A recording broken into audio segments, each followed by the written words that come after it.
السلام علیکم ورحمۃ اللہ وبرکاتہ۔ عزیز طالبات، اللہ تعالیٰ کی ذات سے امید ہے آپ سب خیر و عافیت کے ساتھ ہوں گے۔ آج ہم اپنی کتاب جامعۃ المسیح جلد کا سبق نمبر 33 پڑھیں گے۔ آج ہم اپنے سبق کا آغاز کر رہے ہیں باب ما جاء فی اتخاذ سیف من خشب فی الفتنہ۔ سبق شروع کرنے سے پہلے انتہائی محبت و عقیدت سے درود شریف پڑھ لیں۔ اللہم صلی علی سیدنا و مولانا محمد النبی الامی وعلی آلہ واصحابہ وبارک وسلم۔ اب ہم سبق کا آغاز کرتے ہیں، صفحہ نکال لیں۔ بسم اللہ الرحمن الرحیم۔ باب ما جاء فی اتخاذ سیف من خشب فی الفتنہ۔ فتنے کے دور میں لکڑی کی تلوار بنانے کا بیان۔ جی، عن عدیسة بنت أهبان بن الصيفي الغفاري قالت جاء علي بن أبي طالب إلى أبي فدعاه إلى الخروج معه، فقال له أبي إن خليلي وابن عمك أعهد إلي إذا اختلف الناس أن أتخذ سيفا من خشب فقد اتخذته فإن شئت خرجت به معك، قالت فتركه۔ حضرت عدیسہ بنت اہبان بن صیفی غفاری فرماتی ہیں، حضرت علی بن ابی طالب میرے والد کے پاس تشریف لائے، فدعاہ الی الخروج معہ، اور ان کو اپنے ساتھ قتال کے لیے نکلنے کو کہا، تو اس کے جواب میں میرے والد نے حضرت علی رضی اللہ تعالیٰ عنہ سے فرمایا کہ میرے خلیل اور تمہارے چچا کے بیٹے نے مجھ سے ایک عہد لیا ہے کہ جب لوگ آپس میں اختلاف کریں تو میں لکڑی کی تلوار بنا لوں، تو چنانچہ فقد اتخذتہ، میں نے تلوار بنا لی ہے لکڑی کی، فإن شئت خرجت به معک، اگر آپ چاہیں تو میں اس کو لے کر آپ کے ساتھ چلتا ہوں۔ تو عدیسہ بنت اہبان فرماتی ہیں فترکہ، تو چنانچہ حضرت علی رضی اللہ عنہ نے ان کو اپنے ساتھ لے جانے کے حوالے سے ان کو چھوڑ دیا ان کو۔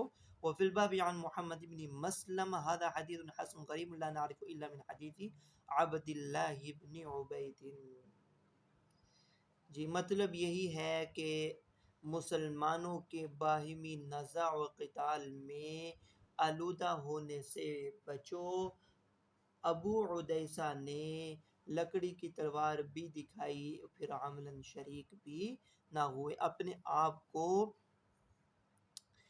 آپس کے قتال و فساد سے دور رکھنے کی ترغیب ہے، جیسے کہ احادیث میں آتا ہے سباب المؤمن فسوق و قتال کفر، کہ آپس میں لڑائی جھگڑا، باہم جنگ و قتال کرنا یہ کفر کے مترادف ہے۔ یعنی اگر اس کو حلال سمجھ کر کہ مسلمان کے خون بہانے کو کسی شرعی عذر کے بغیر حلال سمجھا جا رہا ہو تو آدمی ایسے گناہ سے کافر ہو جاتا ہے۔ تو اس لیے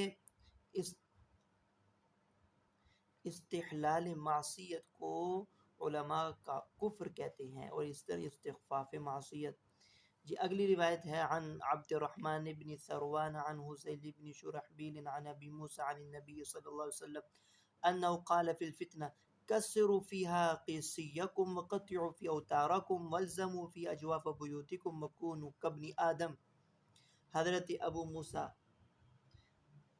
سے مروی ہے کہ جناب نبی کریم صلی اللہ علیہ وسلم نے فتنے کے بارے میں فرمایا کہ کسروا فیہا قصیکم، کہ فتنے کے زمانے میں تم اپنی کمانوں کو توڑ دو، وقطعوا فیہا اوتارکم، اور اس زمانے میں تم اپنی رسیوں کو ٹکڑے ٹکڑے کر دو۔ کمان کی ڈور اور کمان کی تار جس میں تیر رکھ کر چلایا جاتا ہے اس کو کہتے ہیں اوتار۔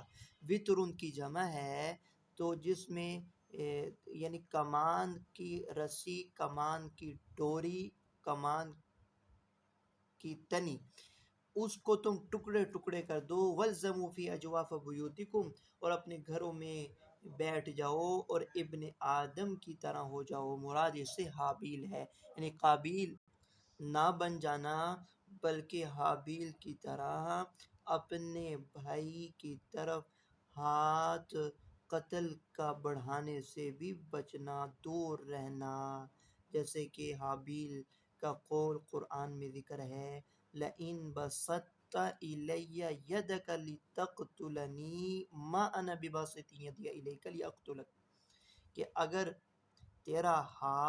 اگر تو اپنا ہاتھ میری طرف قتل کرنے کو بڑھاوے گا تو میں اپنے ہاتھ کو قتل کرنے کے لیے ہرگز لمبا نہیں کروں گا۔ تو اس لیے فتنہ، فساد، نزع و قتال میں اپنے آپ کو حد الامکان دور رکھو۔ اس سے پتہ چلا فتنہ بپا کرنے کے لیے نہ لڑنا چاہیے، ہاں فتنہ صفا کرنے کے لیے پیچھے نہ ہٹے۔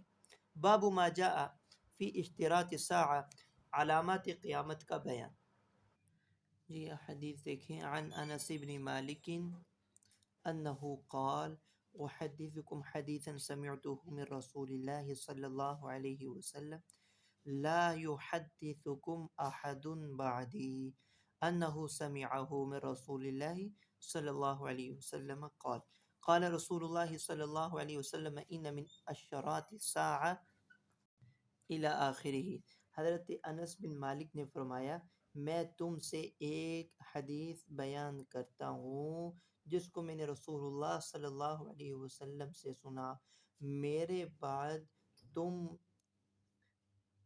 تم میں سے کوئی شخص یہ بیان نہیں کرے گا جس نے رسول اللہ صلی اللہ علیہ وسلم سے وہ حدیث سنی ہو۔ چنانچہ فرماتے ہیں کہ رسول اللہ صلی اللہ علیہ وسلم نے فرمایا کہ قیامت کی نشانیوں میں سے یہ ہے ان يرفع العلم ويظهر الجهل ويفشو الزنا ويشرب الخمر ويكثر النساء ويقل الرجال حتى يكون لخمسين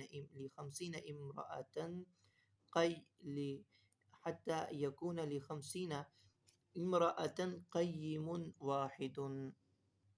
علم اٹھا لیا جائے گا، جہالت وہ عام ہو جائے گی اور زنا پھیل جائے گا، شراب پی جائے گی، عورتیں کثرت سے ہو جائیں گی اور مرد کم ہو جائیں گے، یہاں تک کہ لخمسین امرأتن 50 عورتوں کے لیے صرف ایک مرد نگران ہوگا۔ وفی الباب عن ابی موسیٰ و ابی ہریرہ ھذا حدیث حسن صحیح۔ یہ ہے علامات قیامت کہ جو حضرت انس بن مالک رضی اللہ تعالی عنہ نے براہ راست آپ صلی اللہ علیہ وسلم سے سماعت فرمایا کہ علم اٹھا لیا جائے گا، جہالت، ظاہری بات ہے جب علم اٹھا لیا جائے گا تو جہالت وہ عام ہو جائے گی اور جہالت پھیل جاوے گی اور زنا بھی عام ہو جاوے گا، شراب پی جاوے گی، مرد قلیل ہوں گے، عورتیں کثیر ہوں گی۔ باب منہ وبه قال حدثنا محمد بن بشار قال حدثنا يحيى بن سعيد عن سفيان الثوري عن الزبير بن عدي قال دخلنا على انس بن مالك قال فشكونا اليه ما نلقى من الحجاج فقال ما من عام الا الذي بعده شر منه حتى تلقوا ربكم سمعت هذا من نبيكم هذا حديث حسن صحیح۔ زبیر بن عدی کہتے ہیں کہ ہم انس بن مالک کے پاس حاضر ہوئے، داخل ہوئے اور ان سے حجاج کے مظالم کی شکایت کی تو فرمانے لگے کہ ہر آنے والا سال گزشتہ سال سے برا ہوگا، ما من عام الا الذی بعدہ شر منہ، ہر آئندہ سال گزشتہ سال سے برا ہوگا، بدتر ہوگا، یہاں تک کہ تم اپنے پروردگار سے ملاقات کرو گے۔ یہ سمعت ھذا من من نبیکم، اور یہی میں نے تمہارے نبی صلی اللہ علیہ وسلم سے سنا۔ عن انس قال قال رسول اللہ صلی اللہ علیہ وسلم لا تقوم الساعة حتى يقال في الارض اللہ اللہ۔ کیا خوبصورت حدیث ہے۔ آپ صلی اللہ علیہ وسلم فرما رہے ہیں قیامت اس وقت تک قائم نہیں ہوگی جب تک زمین میں اللہ اللہ کہنے والا موجود ہوگا، یا قیامت قائم نہ ہوگی جب تک زمین میں اللہ اللہ کہا جا رہا ہوگا۔ هذا حديث حسن وبه قال حدثنا محمد بن المثنى قال حدثنا خالد بن الحارث عن حميد عن انس نحوه ولم يرفعه۔ اس سند میں اس الفاظ کو مرفوع روایت نہیں کیا گیا بلکہ حضرت انس رضی اللہ تعالی عنہ پر حدیث کی سند کو روک دیا گیا۔ وَهَذَا صح من الحدیث الاول، اسی کو امام ترمذی فرما رہے ہیں کہ یہ حدیث موقوف ہے، یہی زیادہ بہتر ہے۔ باب منہ عن ابی ہریرہ قال قال رسول اللہ صلی اللہ علیہ وسلم تقیء الارض افلاذ کبدها امثال الاسطوان من الذهب والفضہ۔ حضرت ابو ہریرہ رضی اللہ عنہ سے مروی ہے، رسول اللہ صلی اللہ علیہ وسلم نے فرمایا کہ زمین اپنے جگر کے خزانے اور دفینے، جگر کے دفینے ستونوں کی شکل میں اگل دے گی۔ زمین اپنے جگر کے خزانے سونا چاندی کے ستونوں کی شکل میں اگل دے گی۔ اور پھر آپ صلی اللہ علیہ وسلم نے فرمایا یجیء سارق فیقول فی مثل هذا قطعت یدی، ایک چور آئے گا اور کہے گا کہ اس کی وجہ سے میرا ہاتھ کاٹا گیا۔ وَيَجِيءُ الْقَاتِلُ فَيَقُولُ فِي هَذَا قَتَلْتُ، اور قاتل آ کر کہے گا کہ اس کی وجہ سے میں نے قتل کیا۔ وَيَجِيءُ الْقَاطِعُ فَيَقُولُ فِي هَذَا قَطَعْتُ رَحِمِي، اور قطع تعلقی کرنے والا آ کر کہے گا اس کی خاطر میں نے قرابت داری توڑی۔ پھر وہ ثم يدعونه فلا يأخذون منه شيئا، اور پھر یہ سب مال کو چھوڑ دیں گے اور اس میں سے کچھ بھی نہیں لیں گے۔ زمین اگل دے گی، نکال دے گی اپنے دفینے سونا چاندی کے کہ اتنی کثرت مال کی ہو جائے گی کہ چور تک مال سے بے نیاز ہو جائیں گے۔ ان کا یہ خزانے نہ لینا، قاتل کا اور اسی طرح چور کا مال میں سے کچھ وصول نہ کرنا دو وجہ سے ہو سکتا ہے: اموال کی کثرت و بھرمار، یا فتنوں کا زور کہ لینے کا موقع نہ مل پائے گا۔ لیکن پہلے والے معنی یعنی اموال کی کثرت ہو جائے گی یہ زیادہ ظاہر ہے۔ کما ورد فی الحدیث لا تقوم الساعة حتى يكثر المال فیکم، بخاری شریف کی روایت ہے، آپ نے فرمایا کہ قیامت اس وقت تک قائم نہیں ہوگی جب تک تمہارے میں مال کی کثرت نہ ہو، جب تک مال کی کثرت نہ ہو۔ اگلی روایت ہے باب منہ،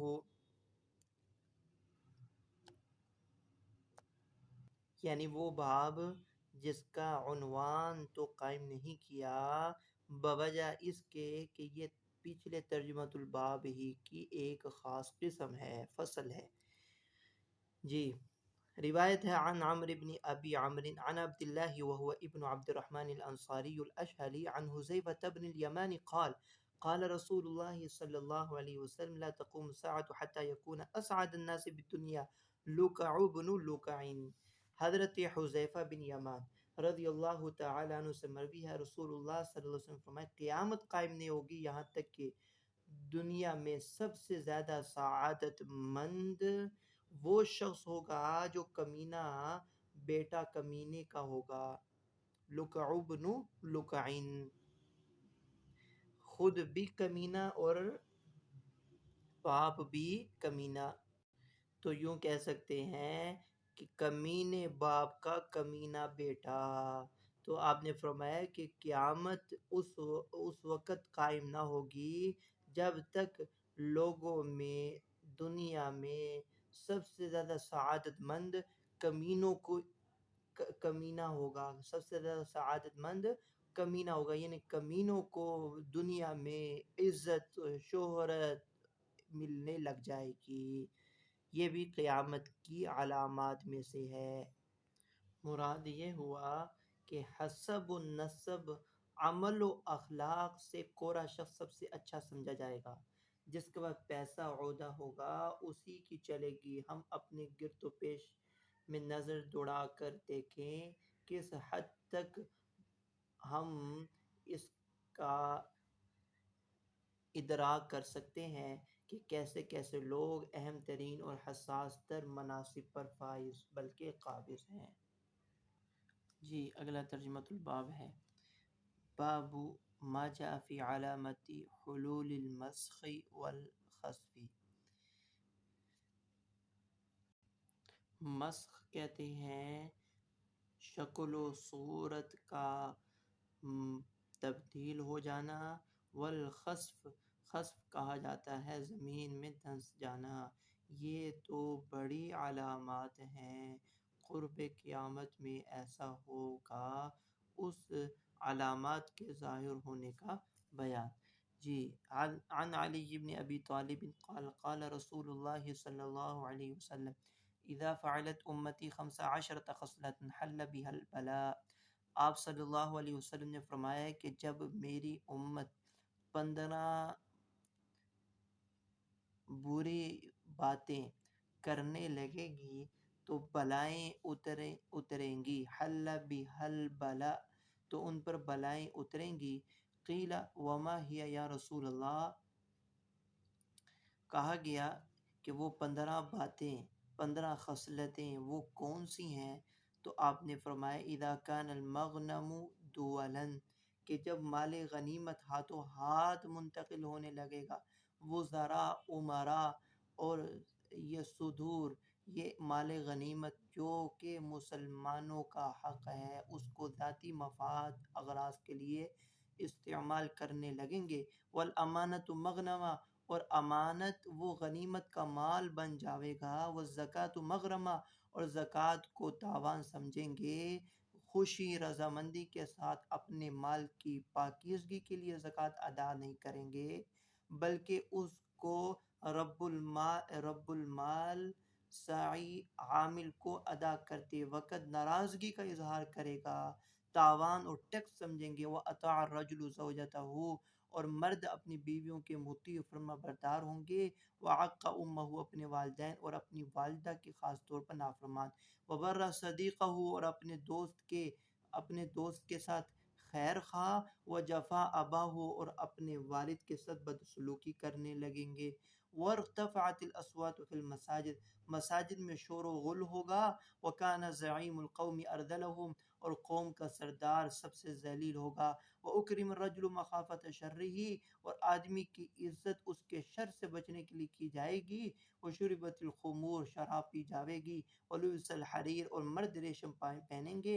وَاتُّخِذَتِ الْقِيَانُ وَالْمَعَازِفُ، اور گانے والی لڑکیاں اور گانے بجانے والے آلات رکھے جائیں گے. وَلَعَنَ آخِرُ هَذِهِ الْأُمَّةِ أَوَّلَهَا، اور آخر طبقہ اس امت کے پہلے طبقے پر طعن و تشنیع کرے گا. فَلْيَرْتَقِبُوا عِنْدَ ذَلِكَ رِيحًا حَمْرَاءَ أَوْ خَسْفًا وَمَسْخًا، پس تم اس وقت انتظار کرنا سرخ آندھیوں کا اور زمین میں دھنس جانے کا اور شکلوں کے مسخ ہو جانے کا. بس تم اس کا انتظار کرنا. هذا حديث غريب لا نعرف إلا من حديث علي بن أبي طالب إلا من هذا الوجه ولا نعلم أحدا روى هذا الحديث عن يحيى بن سعيد الأنصاري غير الفرج بن فضالة. اس حدیث کو امام ترمذی حدیث غریب کہہ رہے ہیں کہ ایک ہی طریق سے یہ روایت مروی ہے. اور یحییٰ بن سعید جو اس حدیث کے طریق میں راوی ہیں، یحییٰ بن سعید، انہوں نے ان سے صرف ایک راوی، ایک شاگرد فرج بن فرج بن فضالہ یہی راوی ان سے روایت کرتے ہیں، اور کسی اور راوی شاگرد نے آگے ان سے یہ روایت نہیں لکھا۔ تکلم فی بعض اہل الحدیث، یہ راوی جو کہ خود ضعیف ہیں اور بعض نے ان کے حافظہ کے حوالے سے کلام بھی کیا ہے اور ان کو ضعیف راوی قرار دیا ہے، اس لیے امام ترمذی دراصل اس حدیث کے سند کے اوپر کلام کر کے اس حدیث کے ضعف کو بیان کرنا چاہ رہے ہیں۔ اگلی روایت عن ابی ہریرہ قال قال رسول اللہ اذا اتخذ الفیء دولا والامانۃ مغنما، مطلب اس حدیث کا بھی تقریباً قریب ہے کہ آپ صلی اللہ علیہ وسلم نے فرمایا کہ جب مال غنیمت وہ ہاتھوں ہاتھ ایک قوم سے دوسرے قوم اور ایک فرد سے دوسری فرد منتقل ہونے لگ جاوے گا، جب مال و دولت مال غنیمت کو ذاتی مفاد اور ذاتی مال سمجھا جاوے گا، والامانت مغنما والزکاة مغرما وتعلم لغیر الدین، یہ اس میں یہ لفظ ہے کہ لغیر الدین دنیا کے علم کو سیکھا جائے گا، فنون کو سیکھا جائے گا، وَأَتَعَ الرَّجُلُ إِمْرَأَتَهُ وَعَقَّ أُمَّهُ وَأَدْنَى صَدِيقَهُ وَأَقْصَى أَبَاهُ، کہ لوگ اپنے دوستوں کو قریب کریں گے اور اپنے والد کو دور کریں گے، وَظَهَرَتِ الْأَصْوَاتُ فِي الْمَسَاجِدِ وَسَادَ الْقَبِيلَةَ فَاسِقُهُمْ، اور قبیلے کا وَسَادَ الْقَبِيلَةَ فَاسِقُهُمْ، اور قبیلے کا سردار ان کا فاسق ترین آدمی ہوگا، وَكَانَ زَعِيمُ الْقَوْمِ أَرْذَلَهُمْ وَأُكْرِمَ الرَّجُلُ مَخَافَةَ شَرِّهِ وَظَهَرَتِ الْقَيْنَاتُ وَالْمَعَازِفُ وَشُرِبَتِ الْخُمُورُ وَلَعَنَ آخِرُ هَذِهِ الْأُمَّةِ أَوَّلَهَا فَلْيَرْتَقِبُوا عِنْدَ ذَلِكَ رِيحًا حَمْرًا وَزَلْزَلَةً وَخَسْفًا وَمَسْخًا وَقَذْفًا وَآيَاتٍ تَتَتَابَعُ كَنِظَامِ بَارٍ قُطِعَ سِلْكُهُ فَتَتَابَعَا، وقذفًا آسمان سے پتھروں کی بارش، زلزلے، زمین میں دھنس جانے اور شکلوں کے مسخ ہو جانے کا انتظار کرنا، اور پہ در پہ مسلسل عذاب و بلا اور مصائب کے آنے کا، جیسا کہ ہار کی لڑی وہ ٹوٹ جائے تو موتی پہ در پہ گرتے، فتتابع پہ در پہ گرتے۔ هذا حدیث غریب لا نعرف الا من هذا الوجه۔ اگلی روایت ہے عن عمران بن حسین ان رسول اللہ صلی اللہ علیہ وسلم قال فی هذه الامة خسف ومسخ وقذف، فقال رجل من المسلمين يا رسول الله ومتى ذلك؟ قال اذا ظهرت القيان والمعازف وشربت الخمور، جب یہ تمام کی تمام فسادات اور خرابیاں اور برائیاں اور گناہ پھیل جاوے گا، تو پھر میری امت میں زمین میں دھنسنا، شکلوں کا بگڑنا، پتھروں کی بارش کا ہونا، یہ ہو کر رہے گا۔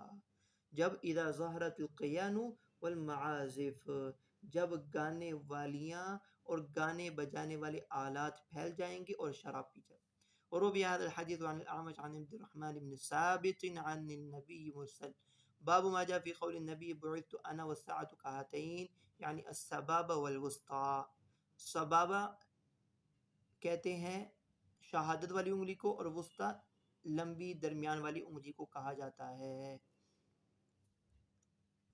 آپ صلی اللہ علیہ وسلم کا فرمان ہے کہ میں اور قیامت، انا والساعۃ کہاتین، دو انگلیوں کی طرح، ان دو انگلیوں کی طرح قریب قریب بھیجے گئے۔ سبابہ اس انگلی کو کہا جاتا ہے، جبکہ وسطی اس انگلی کو کہا جاتا ہے۔ ان دو انگلیوں کی طرح قریب قریب میں اور قیامت بھیجے گئے ہیں۔ جی، عن مجالد عن قیس بن ابی حازم عن المستورد بن شداد الفہری رواہ عن النبی صلی اللہ علیہ وسلم قال بعثت انا فی نفس الساعة فسبقتها كما سبقت هذه لأصبعيه السبابة والوسطى۔ جناب نبی کریم صلی اللہ علیہ وسلم نے فرمایا کہ میں بالکل قیامت کے قریب بھیجا گیا، انا فی نفس الساعة، میں قیامت کے قریب بھیجا گیا ہوں، میری قیامت سے اس قدر سبقت و پہل ہے کہ جیسے اس انگلی کی اس سے یعنی وسطی کی سبابہ سے، جیسے کہ وسطی کی سبابہ سے جو پہل ہے، هذه لأصبعيه السبابہ والوسطى۔ اگلی روایت حضرت انس رضی اللہ تعالی عنہ سے ہے، عن النبی عن انس قال قال رسول اللہ صلی اللہ علیہ وسلم بعثت انا والساعة كهاتين واشار ابو داود بالسبابہ والوسطى۔ اور ابو داود نے، اس حدیث کے راوی ہیں، انہوں نے سبابہ اور وسطی کی طرف اشارہ کیا۔ فما فضل احداہما علی الاخری، ایک کی دوسرے پر کتنی زیادتی اور فضیلت ہے۔ جی آگے دیکھیں، باب ما جاء فی قتال الترک، ترک سے جنگ کرنے کا بیان۔ عن سعید بن المسیب عن ابی ہریرہ ان النبی صلی اللہ علیہ وسلم قال لا تقوم الساعة حتى تقاتل قوما نعالهم الشعر ولا تقوم الساعة حتى تقاتل قوما كأن وجوههم المجان المطرقة۔ حضرت ابو ہریرہ سے مروی ہے کہ نبی کریم صلی اللہ علیہ وسلم نے فرمایا قیامت قائم نہ ہوگی یہاں تک کہ تم ایسی قوم سے لڑو جس کی جوتیاں بال کی ہوں گی، ولا تقوم الساعة حتى تقاتل قوما كأن وجوههم المجان المطرقة، اور یہاں تک قیامت قائم نہ ہوگی یہاں تک کہ تم لڑو اس قوم سے جس کے چہرے تہبتے ڈھالے ہوں گے، جس کے چہرے تہبتے ڈھالے ہوئے ہوں گے۔ وفي الباب عن ابي بكر الصديق وبريدة وابي سعيد وعامر بن التغلب ومعاوية، هذا حديث حسن صحیح۔ المجان یہ مجنتن کی جمع ہے، المجان جمع مجنن، مجن کہتے ہیں ڈھال کو، ڈھال دشمن کے حملوں سے حفاظت کے لیے جو ڈھال استعمال ہوتی تھی اس کو مجنن یا مجنتن کہا جاتا ہے۔ تو ان کے چہرے گولائی میں ہوں گے، اس لیے ان کے چہروں کو ڈھال سے مشابہت تھی۔ المطرقہ یکے بعد دیگرے، تہبتے ایک کے اوپر ایک، ان کے چہرے پر کثرت گوشت کی وجہ سے یا سخت ہونے کی وجہ سے ان کو کہا گیا المجان المطرقہ، المجان المطرقہ۔ جی اس حدیث کے اندر آپ دیکھ رہے ہیں آپ صلی اللہ علیہ وسلم نے فرمایا قیامت قائم نہ ہوگی یہاں تک کہ تم ایسی قوم سے لڑو گے کہ جس کی جوتیاں بال کی ہوں گی، بال کی ہوں گی۔ امام ترمذی نے اس حدیث کو بیان کر کے جو ترجمۃ الباب قائم کیا ہے وہ یہ ہے کہ اس قوم سے مراد قوم ترک ہے۔ ترک یافث بن نوح کی اولاد میں سے ہے جو اپنی قوم کا جد اعلیٰ تھا۔ دوسرا قول اس قوم سے مراد یاجوج ماجوج کا گروہ ہے۔ قتادہ کہتے ہیں کہ یاجوج ماجوج کے 22 قبیلے تھے، 21 تو سد ذوالقرنین میں بند ہو گئے اور ایک باہر رہ گیا، اسے ترک کہا جانے لگا۔ تو قوم کا مصداق یہاں ترک ہے، وہ اس کے بارے میں فرمایا کہ یہ اقوال ہیں۔ بعض نے قوم تبع میں بچے کھچے لوگوں کے نام سے تعیین کی ہے، چنگیزیوں کا ذکر بھی کیا جاتا ہے۔ نعالہم الشعر، اس سے کیا مراد ہے؟ ان کے جوتے بغیر رنگے چمڑے کے ہوں گے، ایک۔ دوسرا ان کے جوتے بالوں کے ہوں گے، دو۔ تیسرا ان کے بال اتنا طویل ہوں گے کہ پیروں کو چھوئیں گے۔ اگلا ترجمۃ الباب ہے باب ما جاء اذا ذهب کسریٰ فلا کسریٰ بعدہ، کسریٰ کے جانے کے بعد کوئی کسریٰ نہ ہوگا۔ عن سعید بن المسیب عن ابی ہریرہ قال قال رسول اللہ صلی اللہ علیہ وسلم اذا هلك کسریٰ فلا کسریٰ بعدہ واذا هلك قیصر فلا قیصر بعدہ والذی نفسی بیدہ لتنفقن کنوزهما فی سبیل اللہ، هذا حدیث حسن صحیح۔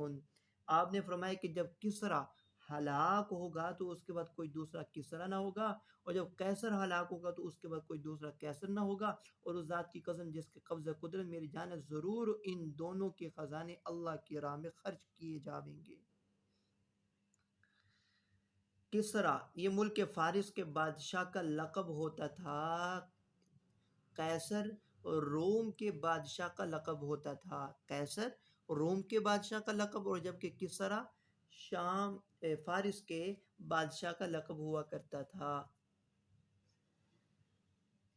تو آپ صلی اللہ علیہ وسلم کے فرمان کا مقصد یہ ہے کہ اس لقب کے بادشاہوں کا صفایا ہو جائے گا، پھر کسرا کا تسلط اور شام پر قیصر کا تحکم نہ رہے گا۔ دراصل اس میں اطمینان دلائے ایمان والے قریش کو، جو شام و عراق میں تجارت کے لیے جاتے تھے، اسلام قبول کرنے کی وجہ سے انہیں اندیشہ ہوا یہ دونوں سفر غیر مأمون اور منقطع ہو گئے، تو آپ نے فرمایا کسرا و قیصر دونوں کا صفایا ہوگا، ان کا خطرہ تو کجا نام و نشان بھی نہیں رہے گا۔ باب لا تقوم الساعة حتى تخرج نار من قبل الحجاز، قیامت قائم نہ ہوگی یہاں تک کہ حجاز کی طرف سے آگ نکلے گی۔ عن سالم بن عبد الله بن عمر عن نبی قال قال رسول الله صلی اللہ علیہ وسلم ستخرج النار من حضرموت او من نحو بحر حضرموت قبل يوم القيامة تحشر الناس قالوا يا رسول الله فما تأمرنا قال عليكم بالشام۔ آپ نے فرمایا کہ حضرموت کے دریا کی طرف سے قیامت سے پہلے پہلے آگ نکلے گی جو لوگوں کو جمع کرے گی۔ صحابہ نے عرض کیا آپ پھر ہمیں کیا حکم فرماتے ہیں؟ تو آپ نے فرمایا کہ اپنے لیے شام کو لازم پکڑ لو، اپنے لیے شام کو لازم پکڑ لو۔ وفی باب عن حذیفہ بن اسید وانس وابی ہریرہ وابی ذر هذا حدیث حسن صحیح غریب من حدیث ابن عمر۔ باب ما جاء لا تقوم الساعة حتى يخرج كذابون، جب تک جھوٹے نہ نکلیں گے قیامت قائم نہ ہوگی۔ عن ابی ہریرہ رضی اللہ عنہ قال قال رسول اللہ صلی اللہ علیہ وسلم لا تقوم الساعة حتى ينبعث كذابون الدجالون قریب من 30 كل يزعم انه رسول اللہ۔ حضرت ابو ہریرہ فرماتے ہیں کہ رسول اللہ صلی اللہ علیہ وسلم فرمایا قیامت قائم نہ ہوگی جب تک 30 کے قریب جھوٹے دجال نہ پیدا ہوں، ان میں سے ہر ایک کا دعویٰ ہوگا کہ وہ اللہ کا رسول ہے۔ وفي الباب عن جابر بن سمرة وابن عمر هذا حديث حسن صحيح۔ عن ثوبان قال قال رسول الله صلى الله عليه وسلم لا تقوم الساعة حتى تلحق قبائل من أمتي بالمشركين وحتى يعبدوا الأوثان وإنه سيكون في أمتي 30 كذاب كل يزعم أنه نبي وأنا خاتم النبيين لا نبي بعدي۔ قیامت قائم نہ ہوگی یہاں تک کہ میری امت کے قبائل مشرکین کے ساتھ جا ملیں گے اور وہ بتوں کی عبادت کرنے لگیں گے، اور میری امت میں 30 جھوٹے پیدا ہوں گے، ان میں سے ہر ایک کا دعویٰ ہوگا کہ وہ نبی ہے، جبکہ میں آخری نبی ہوں، میرے بعد کوئی نبی نہیں آئے گا۔ باب ما جاء فی ثقیف کذاب و مبیر، کہ آپ صلی اللہ علیہ وسلم نے پیشن گوئی فرمائی قبیلہ ثقیف میں جھوٹا آوے گا اور ایک خون ریزی کرنے والا آوے گا۔ اس کی تشریح حدیث کی امام ترمذی نے خود کی ہے۔ ثقیف ان سے مراد یہاں پر مختار ثقفی ہے، جو کہ مرنے سے پہلے نبوت کا دعویٰ کرنے لگا اور مبہوت الحواس ہو گیا۔ کذاب و مبیر، اس سے مراد جو امام ترمذی نے فرمایا حجاج بن یوسف۔ وفي قال حدثنا علي بن حجر قال حدثنا الفضل بن موسى عن شريك عن عبد الله بن عثمان عن ابن عمر قال قال رسول الله صلی اللہ علیہ وسلم في ثقيف كذاب ومبير۔ ابن عمر سے مروی روایت، آپ نے فرمایا قبیلہ ثقیف میں ایک جھوٹا اور ایک خون ریز پیدا ہوگا۔ وفي الباب عن اسماء بنت ابي بكر قال حدثنا عبد الرحمن بن واقد قال حدثنا شريك نحو هذا حديث حسن غريب من حديث ابن عمر لا نعرف إلا من حديث شريك، وشريك يقول عبد الله بن عثم وإسرائيل يقول عبد الله بن عثمان، ويقال الكذاب المختار بن أبي عبيد، کہ کذاب کہا جاتا ہے مختار ثقفی کو، والمبیر الحجاج بن یوسف، اور مبیر خون ریزی کرنے والا وہ کون ہے؟ حجاج بن یوسف، ہلاکت خیز ظالم۔ اس سے مراد حجاج ہے جس نے 1,30,000 سے زیادہ افراد کو ناحق قتل کروایا، جن میں صحابہ کی ایک بڑی تعداد، علماء فضلات تو بے شمار تھے۔ یہ دونوں بدبخت ایک ہی قبیلہ ثقیف سے تھے۔ امام ترمذی نے کذاب سے مراد مختار بن ابی عبید ثقفی، جو بڑا عالم تو تھا، آخر میں دماغ خراب ہوا، جھوٹے دعوے کرنے لگا، میرے پاس وحی آتی ہے، اور پھر انجام یوں بد ہوا۔ وبی قال حدثنا ابو داود سليمان بن سلم البلخي أخبرنا النضر بن شميل عن هشام بن حسان قال أحصوا ما قتل الحجاج صبرا فبلغ 120,000 قتیل، 1,20,000 افراد کو حجاج بن یوسف نے ناحق قتل کروایا. 20,000، بعض جگہ 30,000 آتا ہے، 1,30,000. جی باب ما جاء فی القرن الثالث، تیسری صدی کا بیان. حدیث دیکھیں عن عمران بن حسین قال سمعت رسول اللہ یقول خیر الناس قرنی ثم الذین یلونهم ثم الذین یلونهم ثم یأتی من بعد قوم یتسمنون ویحبون السمن یعطون الشہادہ قبل ان یسألوها. یعنی کہ وہ زمانے کی جو بعد کی وجہ سے، دوری کی وجہ سے جو فساد اور خرابی اس کو بیان کیا. آپ صلی اللہ علیہ وسلم نے فرمایا کہ سب سے بہترین زمانہ میرا زمانہ ہے، پھر وہ جو ان کے قریب ہے. خیر الناس قرنی، یہ بھی کہا جا سکتا ہے سب سے بہتر میرے زمانے کے لوگ ہیں، پھر وہ جو ان کے قریب ہیں، پھر وہ جو ان کے قریب ہیں، پھر ان کے بعد ایسے لوگ آئیں گے، قوم ایسے لوگ آئیں گے جو موٹاپے کی کوشش کریں گے. یتسمنون بتکلف، باب تفاعل سے ہے، سمن موٹا ہونا، یتسمنون، اور جو بتکلف موٹا ہوئیں گے اور موٹا ہونے کو پسند کریں گے اور طلب سے پہلے ہی گواہی دیں گے، یعنی کہ بلا تحقیق، بلا سوچے سمجھے اور گواہی دینے لگیں گے. اور جھوٹی گواہی دینا کبائر میں سے ہے. یعطون شہادہ قبل ان یسألوها. وبي قال حدثنا حسين بن حريث حدثنا وكيع عن الأعمى حدثنا هلال بن يساف عن عمران بن حسين عن النبي فذكر نحوه. هذا أصح من حديث محمد بن فضيل وقد روي هذا الحديث من غير وجه عن عمران بن حسين عن النبي. کئی طرق سے مروی ہے یہ روایت. اگلی روایت عن عمران بن حسین قال قال رسول اللہ صلی اللہ علیہ وسلم خیر امتی القرن الذین بعثت فیہم، کہ میری امت کا بہترین زمانہ وہ جس میں مبعوث ہوا. ثم الذین یلون قال ولا اعلم ذکر الثالث ام لا، تیسرا زمانہ ذکر کیا یعنی یہ میں نہیں جانتا. ثم ينشأ اقوام یشهدون ولا یستشهدون، کہ طلب سے پہلے ہی قوم پیدا ہوگی جو گواہی دینے لگے گی، خیانت کریں گے، امانت نہیں رکھیں گے. وَيَخُونُونَ، یعنی کہ امانت میں خیانت کریں گے. وَلَا يُؤْتَمَنُونَ، امانت دار نہیں رہیں گے. يَفْشُو فِيهِمُ السَّمَنَ، اور ان میں موٹاپا عام ہو جاوے گا، یعنی کہ وہ لذیذ کھانوں کے، خواہشات کے عادی ہو جائیں گے. اور خواہشات و شہوات، لذات، کثرت عقل میں منہمک ہو جائیں گے. پس پیٹ بھرنے، جسمانی صحت کے سوا ان کا مدعا کچھ نہ ہوگا، حلال یا حرام، مکروہ یا مشتبہ، پرواہ نہیں، بس ہونا چاہیے. یہ ہے مطلب. باب ما جاء فی الخلفاء، خلفاء کے بیان میں. عن سماک بن حرب عن جابر بن سمورة قال قال رسول الله يكون من بعد 12 أميرا قال ثم تكلم بشيء لم أفهمه فسألت الذي يليني فقال كلهم من قريش. هذا حديث حسن صحيح. حضرت جابر بن سمورہ رضی اللہ تعالیٰ عنہ سے مروی ہے کہ آپ نے فرمایا کہ میرے بعد 12 امیر ہوں گے. پھر آپ نے کچھ فرمایا جو میں سمجھ نہ سکا، جو میں ثم تکلم بشیء لم افہمہ، جو میں سمجھ نہ سکا. فسألت الذی یلینی، تو میں نے اپنے قریب آدمی سے پوچھا کہ آپ نے کیا فرمایا، تو اس نے کہا آپ نے فرمایا یہ سب قریش میں سے ہوں گے، قریش میں سے ہوں گے. اگلی روایت دیکھیں. قال حدثنا ابو قریب قال حدثنا عمر بن عبید عن ابیہ عن ابی بکر بن ابی موسیٰ عن جابر بن سمرة عن النبي صلی اللہ علیہ وسلم مثل هذا الحديث. هذا حديث غريب يستغرب من حديث أبي بكر بن أبي موسى عن جابر بن سمرة وفي الباب عن ابن مسعود وعبد الله بن عمرو.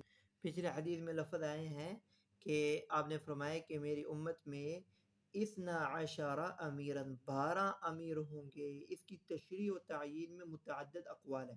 پہلا قول، اس سے مراد یہ ہے کہ لوگوں کا ایک خلیفہ پر مجتمع رہنا 12 خلفاء تک ہوگا، ایک خلیفہ پر مجتمع رہنا 12 خلفاء تک ہوگا۔ دوسرا قول خلافت علی حسب السنہ 12 خلفاء تک رہے گی، اگرچہ اس میں تسلسل ضروری نہیں کہ بیچ میں یزید کا دور بھی ہے۔ تیسرا اس سے مراد خلفاء بنو امیہ ہیں، اس سے مراد خلفاء بنو امیہ ہیں۔ چوتھا اس سے مراد امارت علی حسب سنت الخلفاء 12 امیروں میں ہوگی، اگرچہ ان میں سے بعض نے اپنے اوپر زیادتی بھی کی ہوگی، لیکن اکثر امور مملکت میں اپنے پیش رووں کی تقلید ہوگی۔ پانچواں قول یہ ہے کہ اس سے امارت و خلافت اور تعداد مراد ہی نہیں بلکہ اس امت کی طویل بقا و حیات مراد ہے کہ طویل مدت تک یہ امت رہے گی، طویل مدت تک یہ امت رہے گی، یہ اس سے مراد ہے۔ باب وبه قال حدثنا بندار قال حدثنا أبو داود قال حدثنا حميد بن مهران عن سعد بن أوس عن زياد بن كسيب العدوي قال كنت أبي بكرة تحت منبر بن عامر وهو يخطب عليه ثياب رقاق فقال أبو بلال انظروا إلى أميرنا يلبس ثياب الفساق فقال أبو بكر اسكت سمعت رسول الله يقول من أهان سلطان الله في الأرض أهانه الله۔ زیاد بن قصیب عدوی نے کہا کہ میں ابو بکرہ کے ساتھ منبر کے ابن عامر کے منبر کے نیچے تھا، اس حال میں کہ ابن عامر خطبہ دے رہے تھے، وعلیہ ثیاب رقاق جبکہ بری کپڑے پہنے ہوئے تھے۔ اس پر ابو بلال نے کہا کہ لوگو دیکھو ہمارے امیر کی طرف فاسقوں جیسے لباس پہنتا ہے، تو ابو بکرہ نے کہا کہ خاموش ہو جاؤ، میں نے رسول اللہ صلی اللہ علیہ وسلم کو فرماتے سنا ہے کہ جو زمین میں اللہ کے بادشاہ کی توہین کرتا ہے اللہ تعالی اس کی توہین فرماتے ہیں۔ ھذا حدیث حسن غریب۔ حضرت ابو بکرہ کے برجستہ مدلل جواب سے ثابت ہوا کہ کسی معزز و صاحب رتبہ شخص کو سرعام ملامت و رسوا کرنا اچھا نہیں، ہاں اصلاح کی دعا اور اطلاع کی کوشش ضرور کرنی چاہیے۔ یہاں تک آج ہمارا سبق تھا۔ السلام علیکم ورحمۃ اللہ وبرکاتہ۔